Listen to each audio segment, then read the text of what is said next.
Well, it's happened. All of it in a blur. This was not on anyone's bingo card until about 10 o'clock, 11 o'clock this morning.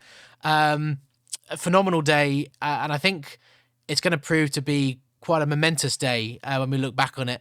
This is a very rushed video. I'm just doing it because it's just happened. I'm recording it now. There's no script. Well, there's never a script with me anyway, as you know. But there's no script. We're just going to go through some things very quickly. I've got a baby on my lap, so you might get some background noise from that as well. We'll go through this together. Look, we're just starting here on the Newark constituency, obviously Jenrick's constituency, looking at the Nowcast, one of our favourite maps on this channel, though we haven't actually done a Nowcast video in a long, long time, in all fairness. But look, it wasn't that long ago that the Reform Party were actually leading here. They were looking like they were going to snatch this away from Jenrick and the Tories. Well, of course, Jenrick now is a Reform UK MP, their sixth. So it'll be interesting to see if that has any effect on this projection for this seat. And look, with the recent performance, the Tories had started to tick up slightly in the polls. Reform had sort of slunk down from just above 30 to just below 30, and that swung this seat back into the Conservatives' favour. But look, I think this defection feels big to me. It feels significant to me. And that's why I'm doing a video, because I don't generally tend to do these videos. I did do one for Danny Kruger. But this one feels very, very significant. And why is that? Well, look, remember in 2024, the Conservative Party leadership election, Jenrick got over 41,000 votes from the Conservative Party membership, almost half the votes available. And all to say, he has significant backing and support in the Conservative Party. And look, let's be frank, the first year of Kemi Badenoch's leadership did not go well. It didn't go well. I've spoken about it before, where I think she made big errors in strategy and stuff, hiding away, going with the argument that we're being the grown-ups in the room, we're taking our time to build a policy platform. But they, ceded the centre stage to Farage and the Reform Party, and they never really recovered from that point. Reform came through, overtook the Tories, and then carried on going upwards, and the Tories kept, obviously, falling down into the teens. Now, look, I admit it has picked up for them and for Kemi in the last few months. I think since their party conference, she's done quite well. She's been increasingly good and robust in the Commons, particularly at PMQs against Starmer, although that's increasingly helped by the fact that he himself is mired in turmoil and crisis. But this is all to say that despite that slight uptick for them recently, Jenrick was the guy that a lot of people in the Tory party were hanging on for. They thought, you know what, as a party, we've made a mistake, maybe with Badenoch. And obviously the Jenrick voters themselves obviously thought there was a mistake, but they were hanging on in there. And I think May was going to be the time, the elections in May, because they're going to be a disaster for the Conservative Party. It's going to be a bit of a massacre again. That'll be the second massacre in a row for Kemi as the Conservative leader. Obviously, last year they lost all those councils to Reform and to the Liberal Democrats. And then this year coming, they're going to lose a load of councillors. They're facing wipeout in Scotland and wipeout in Wales as well. And that was going to be the moment, I think, where she couldn't last any longer. She'd have to be removed. She'd basically be forced to step down from the pressure of leading them to two disastrous results, even more disastrous than the 2024 general election. And then that was going to be the moment where, right, okay, we bring in Jenrick. Well, that eventuality is gone. That is over. He is now with Reform. He is not going to be back to lead the Conservative Party. And the further significance to this is he was the guy. He was the guy. There is no one else on those Tory benches that you look at and say, there's the successor or there's the challenger. Even if we just look at these names that stood in 2024, obviously Kemi and Robert Jenrick himself, you've got James Cleverly, Priti Patel, Mel Stride and Tom Tugendhat. I mean, do any of those names get you going? Do any of those names make you feel like, there's the guy or girl that's going to bring the Conservative Party back? And I don't personally see that. And so Jenrick was the knight in shining armour. Rightly or wrongly, like I've said before, I stand by it. I think even if that had happened, if he had stayed, they had a bad election, Kemi gets kicked out and Jenrick takes over, I still think that the Tory party was too far gone.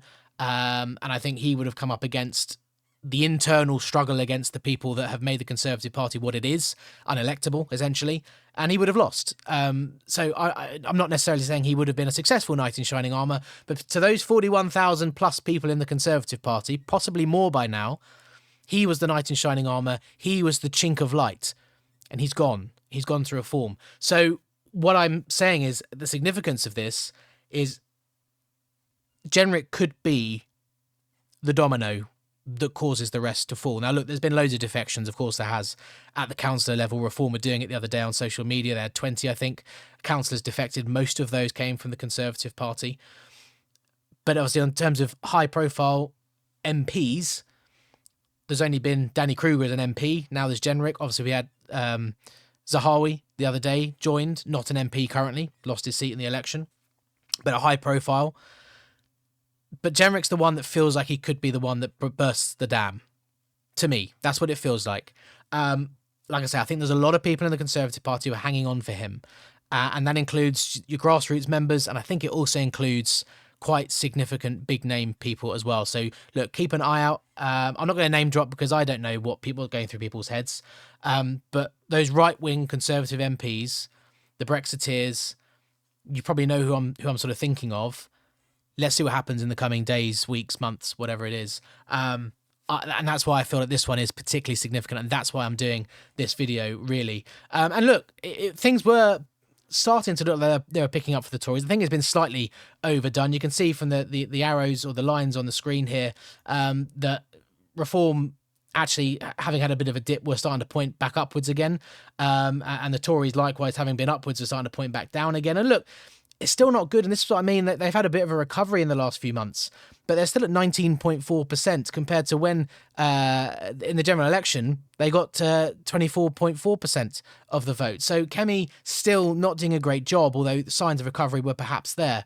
And I wonder, again, is this, and potentially more people leaving after Jenrick, is this the dam busting moment, and that blue line's going to start pointing towards the floor again? It could happen. Let me know what you think about this. If you might be a Reform supporter, I know a lot of my viewers are Reform supporters and members and what have you. Do you like this? Because I saw a lot of negativity about Zahawi joining. Do you like Jenrick coming across? There is the argument now that Reform is taking on too many Tories. Where do you sort of draw the line in that respect? Well, I think Farage actually said earlier, the 7th of May, the local elections, that will be the cut-off point. No more joiners after that, because at that point you just seem like you're fleeing the sinking ship sort of thing. But look, and again, look, there's some things going on. We got this Find Out Now poll today that just came out just before I started doing this video, showing Reform down 4 points. Now, look, this could be noise. It is one poll, but look, the YouGov poll came out the other day as well, this one, showing Reform down 2 to 24%, Conservatives up 1 to 20%, showing that gap narrowing. Reform, this is much lower than any other poll has Reform. And I said, and you might be able to see my response down there, YouGov are huge outliers at this point, and they are huge outliers.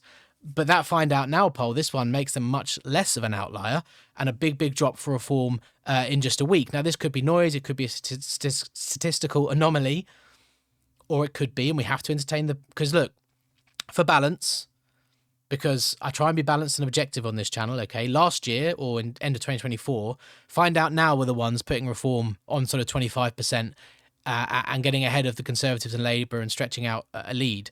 And everyone was laughing at them and saying they were wrong, whatever. And I said, well, let's just bear in mind, they maybe have just found a trend that nobody else has got onto yet, and the rest will catch up. And that is what happened. They were right.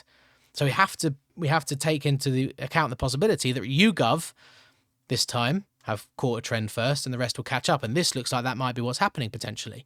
So look, concerning numbers there for Reform at the moment. And look, these are just polls. I don't like polls on their own like this. It's much better to look at over a period of time. That's where it's really useful. But just to bring it in, it's interesting. It's very, very interesting. So look, Robert Jenrick has become the latest Conservative defector to Reform, by far the most high-profile one. Like I say, he was the heir apparent to Kemi Badenoch. Everyone was expecting she would go after May, and then it would be Jenrick taking over. That's off the cards. He's now with Reform and Nigel Farage. And where do the Conservatives go from here? Very, very interesting times ahead. Please do like the video, subscribe to the channel. We've got the by-elections back. There's by-elections going on today. And of course, we've got the by-election results video. It may be up on Saturday because I've got work over this weekend. I'll try and get one up tomorrow because it's the first one of the year, but I might not be able to. So it might be Saturday. So apologies for that. Please get in the comments. Let me know what you think about this. Look, the tumultuous times just keep coming in UK politics, and I think this channel is the best place to be to follow it all. So thank you all for watching, and I'll see you all for the by-election results video tomorrow or Saturday. Thank you.